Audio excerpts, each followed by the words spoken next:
Namaskar. We studied about the soul in one of the last lectures, and we know that the identifying characteristics of the soul is consciousness and manifestation of consciousness. Now, Gyan and Darshan are two important manifestations of consciousness, or upayog, what we call as. So, the consciousness of the soul manifests in many ways, but there are two important ways, is Gyan and Darshan. These are the two technical terms of Jain philosophy. What is Gyan and what is Darshan? There are no exact equivalents in English. This is one problem, But the nearest terms are knowing power. Gyan means knowing power, or power of knowing, or knowledge, or intelligence, or knowledge potential. You can understand it in many ways. And Darshan means being conscious of, or ability to perceive, or perception. We are conscious of certain object or certain things, or even ourselves. So this kind of being conscious or the perceiving a particular object or self is Darshan. So these are two very important terms in Jain epistemology. Perception or awareness is supposed to comprehend the generality of the object. When we say that we perceive an object, that means the first thing is we are being aware of the object, that there is something there. So we perceive it, or we are being aware of it. And by this way, we comprehend only the generality of the objects. We do not know the details of the object. We only know that some object is there, perhaps some object is there, that is being conscious of. And knowledge, the particularity of the object. When you talk of knowledge, that means you know details about that particular object, that is knowledge. So we make a distinction between perception and knowledge. We generally comprehend the generality of the object first, and then knowledge follows. So we first perceive the object, that is some object is there, perhaps some object is there. You start with that, and slowly you come to know the entire details of the particular object, that is knowledge. So knowledge follows perception. Now, what is actually Gyan, or you can call it cognition? Knowledge was a means for ethical progress of soul in Agam period. So, in the ancient times, during the Agam period, what was the purpose of having knowledge? So, there was the purpose was to have ethical progress, not worldly knowledge. That was not given a priority. It was one of the constituents of the path of moksha, liberation. So the concept was that if you gain knowledge, or if you have knowledge, that knowledge must be useful for you to proceed on the path of liberation. Knowledge which did not help in moksha was ignorance. So this is an extreme view, in fact, that the knowledge which did not help in the path of liberation, say that knowledge is not useful. It's not knowledge, it's ignorance. So it's not at all useful in your main aim of liberation. And therefore it was called ignorance or perverted knowledge. The difference between knowledge and ignorance was not objective, but was subjective. So that way, it was not an objective differentiation between knowledge and ignorance. It is only for for one more particular aim that we define knowledge and ignorance. So it's not objective; it's a subjective point of view. The cognition of a soul having enlightened world view, whether logically correct or incorrect, was enlightened knowledge. So a soul who is enlightened means the soul now is fully aware that my only object is to get liberation. He is an enlightened soul. So the cognition or knowledge of such a soul was enlightened knowledge. It was considered enlightened knowledge, whether logically correct or not. I mean, you know about an object and this knowledge is correct. You are correctly identify a particular object. But if that knowledge is not useful in your particular aim, then it is not enlightened. If it is useful, it is enlightened knowledge. Similarly, cognition of soul having deluded world view was ignorance. In the period of logic, after the period of Agam, the logic period followed, and there the things were just on the basis of logic. So in the period of logic, knowledge was defined and as apprehending the reality.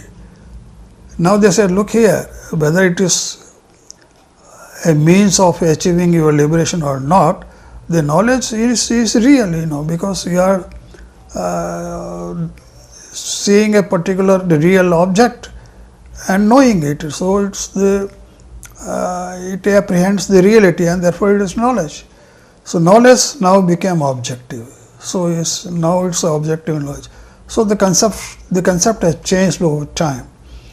Cognition, with its two aspects of knowledge and perception, is permanent feature or constituent part of soul.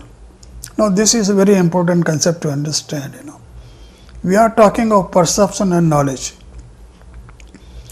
Is this something external to soul, or this is something internal or already inside the soul? So you remember that we said that the characteristics, attributes of soul are infinite knowledge, infinite perception, and so on, which means that the knowledge is also already present in the soul. The perception power is already present in the soul. So what do you mean by that you gain new knowledge? This must be understood. So this is what it is said, that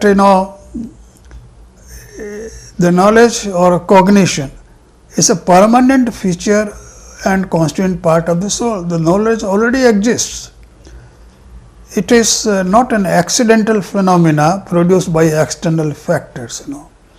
So the external factors or external objects are not producing knowledge in the soul. It is already there. But why we are not able to realize or experience that knowledge? That we come to that. I'll explain to this point. Knowledge exists as power and function. So knowledge exists as power of the soul as a function, because we can use the knowledge for our daily behavior and daily activities. The knowledge power is confined to the body, but the function is not limited. It covers the whole universe. So knowledge is confined to body because the soul is confined to body, but its function is it covers the whole universe. We can know any object in the universe with the help of knowledge. So function is unlimited. One view states that consciousness has two forms, the cognition form and the object form. So the consciousness is divided into varieties, cognition form and object form. Cognition form is like the mirror without any reflection. So we have the experience of looking at a mirror. If you look at a mirror, you see your own image. The mirror does not contain the image, but the image is still there. So the cognition form of the consciousness is just like this, that the things are reflected in consciousness, and therefore the soul knows about the object. The object form is like that with reflection. Cognition form is pure consciousness. The reflection in a mirror is just like its prototype, but the latter is not content of the mirror. I told you, the mirror contains the reflection only.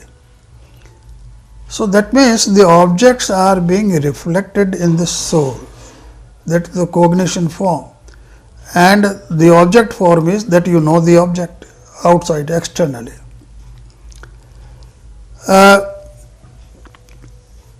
Similarly, knowledge contains images or concepts only.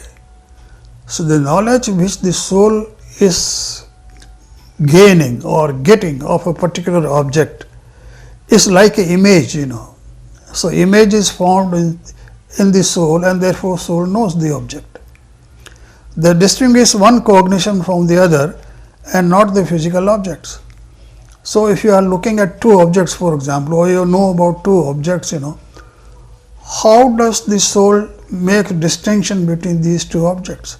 It is on the basis of the images which are found inside the soul, and not on the basis of the actual existence of objects in the atmosphere or in the environment.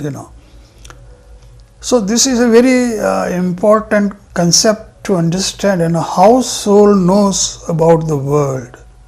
It is not because of the looking at the objects and knowing it, because the objects are reflected in the soul, and the soul knows through the images which are found of the objects. That is all. The content of the knowledge is not something different from the knowledge itself. So, whatever knowledge we are gaining about different objects is the same as the knowledge which is contained in the soul. The soul already has knowledge, it is not coming from outside. In that knowledge which is there in the soul, this knowledge is being reflected of the particular objects. That is all. I like to mention that point. I said that our knowledge is not fully expressed. The soul is supposed to have infinite knowledge, but we find that our knowledge is very finite, very limited, And of course, one by one, we add to that knowledge which we have, and our knowledge goes on mounting. That way, that is correct. But the soul is not like this. Soul has infinite knowledge. It should know everything, but we do not. The reason is of karma. So, the karma is obscuring the knowledge part, the perception part of the soul by Jnanavarani, the knowledge of obscuring karma and the perception of obscuring karma. So, these karmas hinder manifestation of the full knowledge of the soul, and therefore, we have a limited knowledge. Once if you are able to remove these karmas, obscuring karmas, then you have the infinite knowledge automatically. Jaina holds that the soul does not come in direct contact with the object.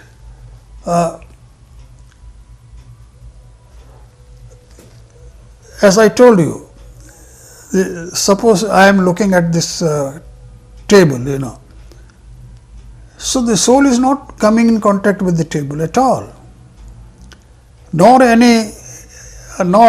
they represented via media, but illuminated, Nor there is any medium by which the table is being known by the soul. There is no medium. Only the table is being illuminated in my soul. That's all. And the soul knows the table when the obscurance of karma is removed. So, if the karma is removed in my soul or over my soul, I know the table. Thus, knowledge means removal of the obscurance which naturally results into the elimination of the objects. So, the knowledge, the term knowledge then essentially means that that part of karma is being removed from the soul, and therefore, soul knows the object, that is all. In the mundane state, knowledge or soul is clouded by karma, as I told you. Irrespective of the karma well, some knowledge always manifests. So, it never happens that the full knowledge of the soul is being covered. A small part, maybe a tiny one, will always manifest. This manifested knowledge is divided into 4 classes based on the intensity of the well and the function performed by knowledge. So, the manifested knowledge of an organism, for example, we as a human being, is divided into 4 divisions. The first one is perceptual cognition, what we call as a mati gyan. When the veil is thicker, when the veil is very thick, veil of the karma, the manifested knowledge is known as a perceptual cognition. That takes help of senses and mind to cognize the objects. So, in this particular class of knowledge or cognition, the soul takes help of senses and mind. Through senses and mind, the soul knows the object. So, this is indirect knowledge. This is the ability of the individual soul. Then articulate knowledge, what known as Shruta Gyan. When the soul through perceptual cognition can cognize the object known by another soul, it is known as articulate cognition. So, it so happens that many of the things we know because the other people know it, and they have told us, or we have read somewhere, or we have listened to that particular thing sometime, So, because another soul has known that object or a concept, I know it. So, this is a communication kind of thing, So, this is known as articulate knowledge. The knowledge is articulate cognition or articulate knowledge. So, I know the object because somebody else has known it and he has told me, or I have read it. When the karma veil is thinner, the soul attains the ability of cognition without the help of senses and mind. So, these 2 types of cognitions, known as a perceptual cognition and the articulate cognition, they are indirect, because here the soul takes help of senses and mind. But it is also possible then that sense the soul can know without the help of senses and mind. That kind of cognition is possible. The one of that type is clairvoyance, or what is known as Avidhi Gyan.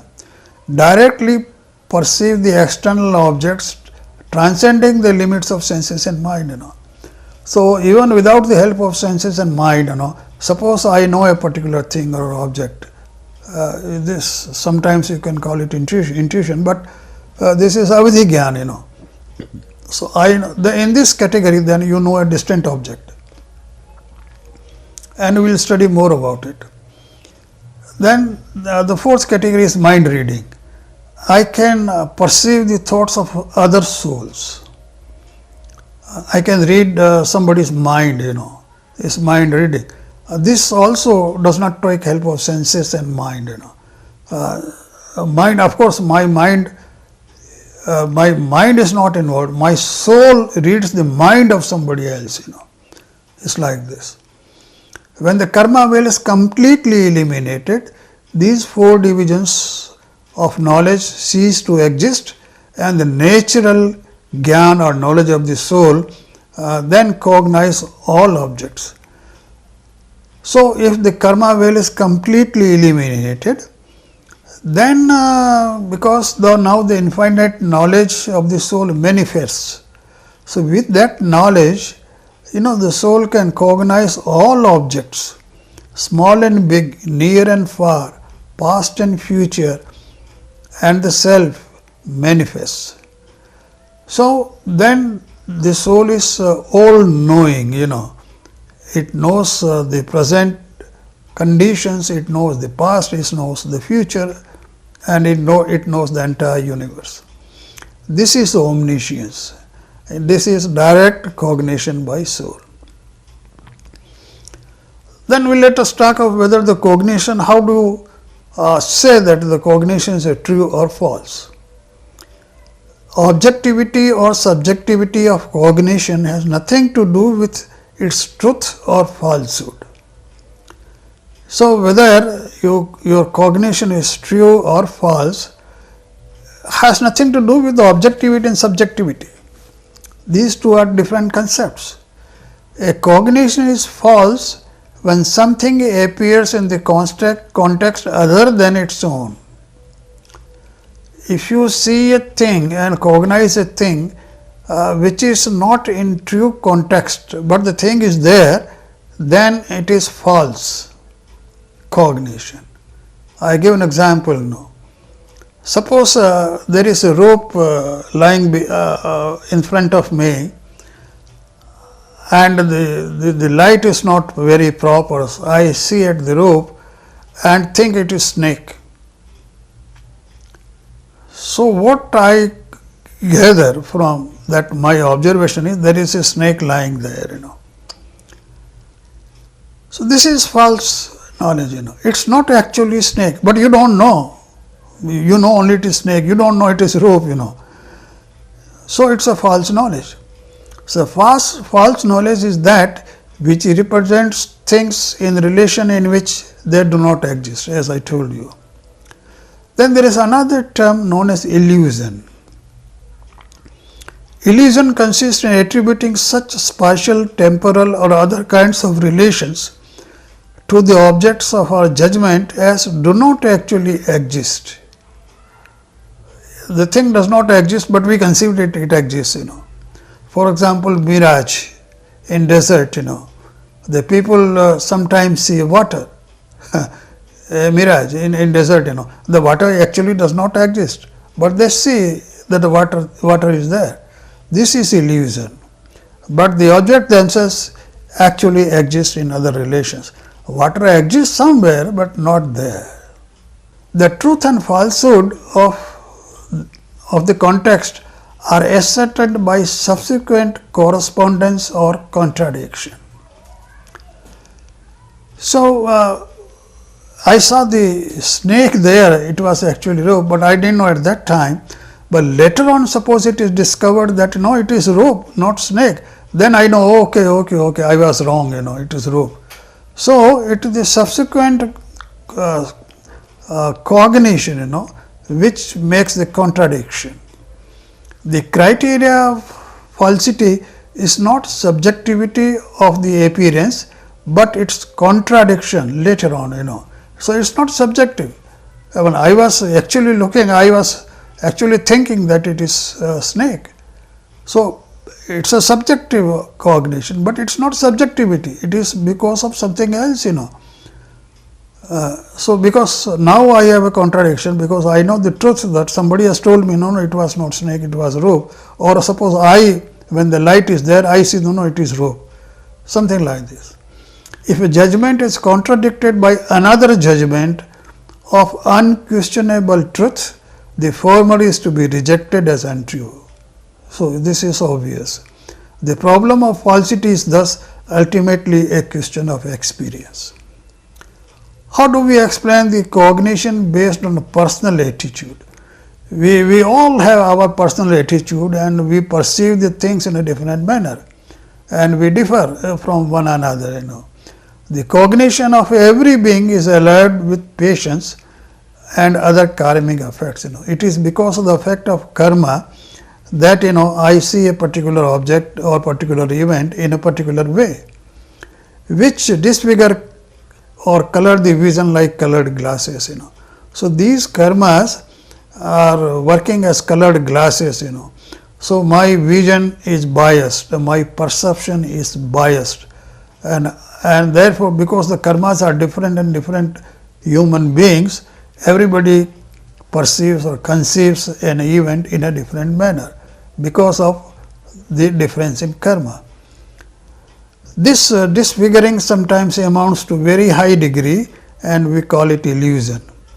When the degree is not so high, we consider it valid cognition. The difference between the two is that of degree and not of quality. The cognition of a layman is valid to a certain degree only. Nothing is absolutely valid or invalid, So, that kind of thing. Then let us talk more about perception. As far as cognizer and the object is concerned, Jaina does not hold any difference between cognition and perception, Gyan and Darshan, because they are the part of the same cognition process. Perception is devoid of judgment, it is more like awareness or being conscious of without any predication. So, consciousness, the perception is just being aware, that is all, and no judgment is made at that stage. Like cognition, the perception attribute of the soul is also veiled by karma. In the veiled state, the manifested perception attribute is divided in 4 categories. The last category is slumber, divided in 5 types. So, the perception is also 4 types. One is visual perception, you perceive the things with the help of eye. Then non-visual perception is with the help of other senses, and then the clairvoyance perception, avadhi darshan, you perceive a thing which is at a distance or which is otherwise not visible by eyes, is a clairvoyance perception. Omniscience, keval darshan, so you perceive perfectly everything in the universe, omniscience, keval darshan. Then there are 5 types of slumber, sleep, and these do not obstruct cognition, but they temporarily obscure our sensing in the sleep, The sleep are of 5 types depending upon the different 5 categories of sleep, which I am not, you can find details in the book. What is ignorance? The ignorance is defined, so it can be interpreted to have 4 meanings. One is wrong knowledge. The wrong knowledge is false imposition, which has 3 types: doubt, in the form of doubt or illusion, as I explained to you, and indistinct appearance, you are not able to see it very perfectly or sense very clearly, indistinct appearance. No demarcation line can be drawn between the right and wrong as far as the incomplete knowledge is concerned. According to Jaina logic, difference between truth and falsehood is not that of quality, but of degree. So, what is true and what is false, is a matter of judgment, and therefore, Jaina logic, difference between truth and false is not a quality difference. Perverted attitude, knowledge is enlightened right when it cannot be reversed. So, a knowledge is right, which always remains the same, there is no contradiction hereafter, or it cannot be reversed. Knowledge is perverted when it can be reversed. Knowledge itself is never right or perverted. This is another significant concept, It is according to the attitude of the subject or the observer, which is influenced by deluding karma. So, our deluding karma affect the way we perceive or conceive a particular object. Then the absence of knowledge is also ignorance, cause of ignorance is also ignorance. We talk of indirect cognitions now in little more detail, what is known as a perceptual cognition or empirical knowledge, mati gyan. as I told you, this happens, with the help of senses and mind, So, mind establishes contact with the external world through senses. Sense signals are communicated to brain and then contact is made with the mind. This is the process, what happens actually. There are different elements of perceptual cognition. Perceptual cognition takes stock of present objective datum. That's number one. What we see is the present state. So, this is one form of cognition. Recollection has reference to the recollections means you are referring to the datum which was received in the past. So, and now you can recollect it. Recognition is another form of cognition, It's a cognition of identity of the past object of perception with the present. You recognize, You have seen a tiger sometime and you see the tiger now, you at once recognize, oh, this is tiger. A thought or is the cognition of future event, so you think of future event. All these different varieties of cognition are regarded as identical in spite of the difference of determination, because the substantive object is the same. So, these are different varieties of cognition, but they are identical. Perceptual cognition is a comprehensive class which includes a large variety. Nandi is a scripture of Jainism, and according to it, the empirical knowledge is divided into two varieties. One is intellect based on scriptures or depending on a verbal symbol. These are of four types. One is sensation. What is the process of knowing or cognizing a particular object, This is the intellectual exercise, which we normally do. So, there are four stages of this process. The first is sensation, means cognition of a generic character in the wake of the intuition of the contact between the sense and the object without manifestation of any particular characteristic of the object. So, you only there is a sensation, that is you sense that something is there, only that kind of sensation is the first stage, and only general character, you do not know the particularity of the object. The sensation is in respect of the possible object. This is a judgment like there may be something. So, the first impression is when you look at the object, perhaps there is something. So, this is the very first impression which we have. There occurs in the trail of this sensation another sensation called plausible object, which cognizes the object a little more distinctly, though devoid of the concept of class, substance and attribute. This is a judgment like there exists something. The first judgment was there may be something. Now, in the next stage, we say no, there is something.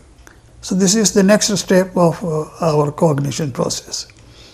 Then speculation, then we speculate, consists in the experience, this must be that. So, then I say, okay, no, this must be a tiger, this must be that. So, I am now speculating and I am saying that yes, this must be a tiger.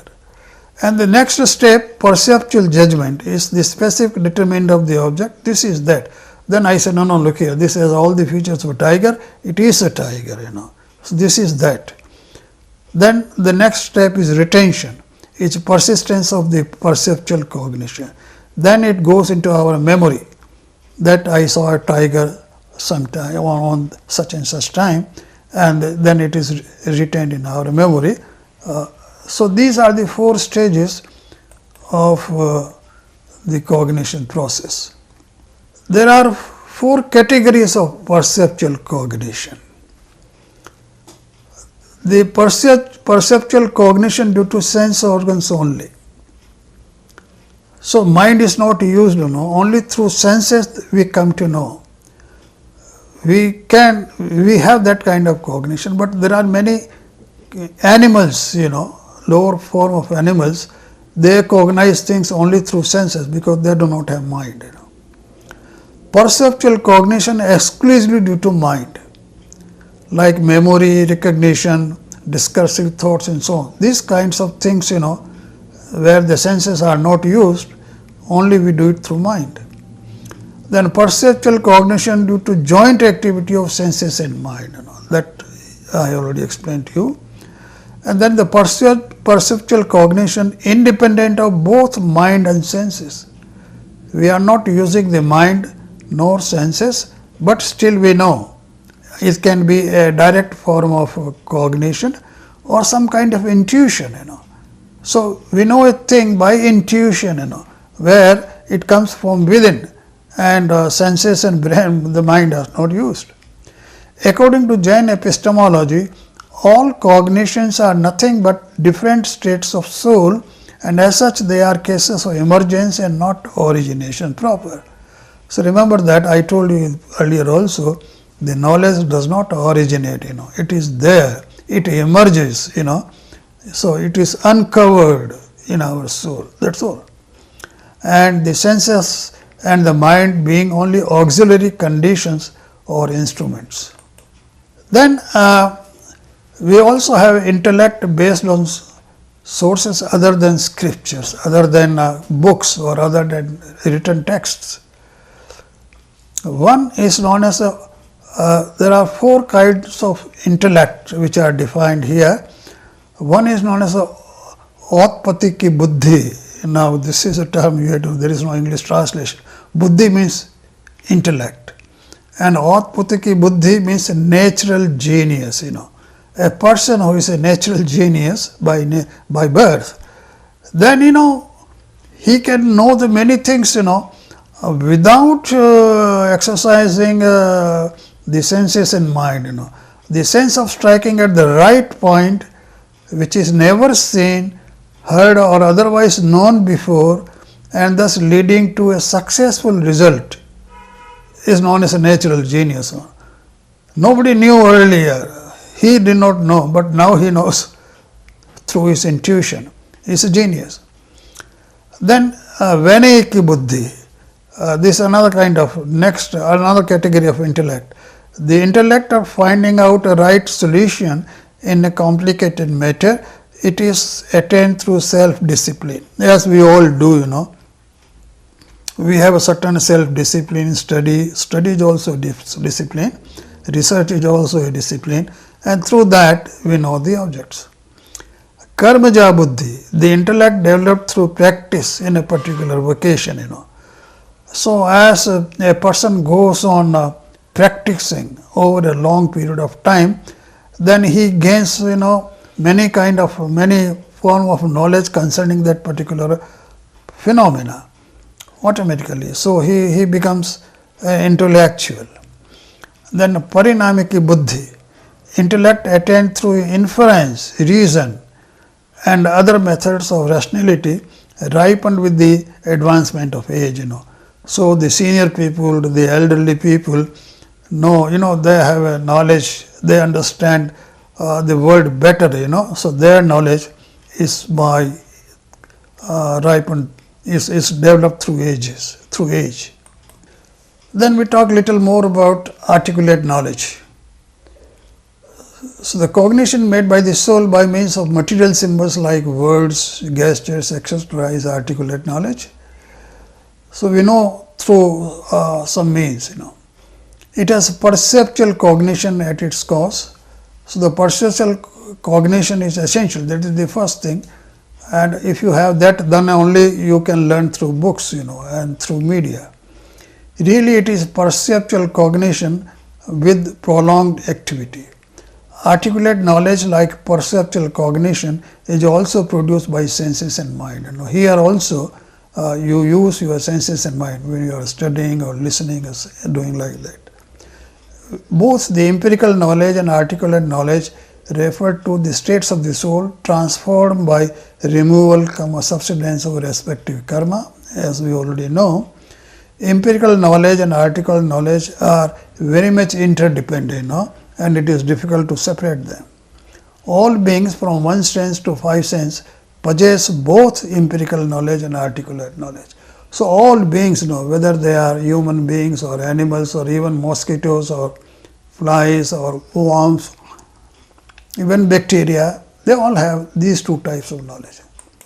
I have given an example here, say for example, in case of plants, sensing of sunlight by plants is empirical knowledge, and growth of branches in the direction of sunlight is articulated knowledge. Now, how do you make a difference between these two? Sensing of moisture in soil by plants is empirical knowledge, but growth of roots in the direction of moisture is articulate knowledge. This is how they possess both. In a laboratory experiment, worms were given cardboard to feed on. It refused to eat at the second time. When bread was given, it ate it repeatedly. The sense what is worth eating is empirical knowledge in the case of a worm, and using this knowledge in selecting the food is articulate knowledge. Articulate knowledge is of two forms: the spiritual form of articulate knowledge, bhavashrut, and physical form of articulate knowledge. So, one articulate knowledge which is there inside the soul, another in the form of books and other printed material or electronic form and so on.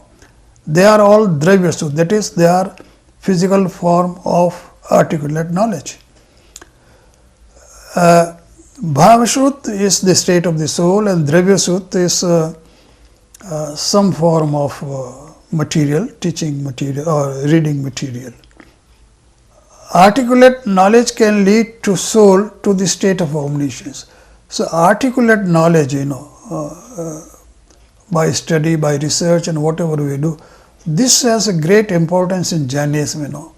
This can be as large as omniscience. You have large scope of gaining knowledge by your study, experience, and over a period of time, over a period of generations and so on. And therefore, it has a great importance. It can cover the entire universe, the knowledge of entire universe, or even past, present and future. A person with articulate knowledge can know all objects of the world, the present, past and future, with all modes and states. But this cognition is indirect. This is the problem. He knows but cannot perceive them.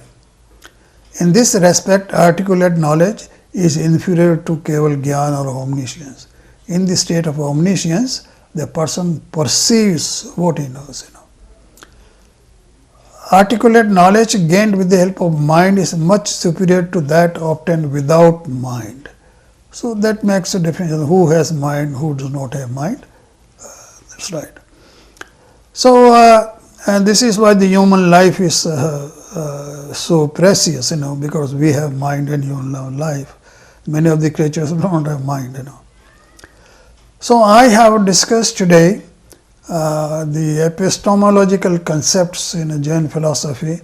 What is knowledge, what is perception, what is different kind of knowledge, what is different kind of perception, and we discuss in detail only the indirect form of knowledge. Thank you.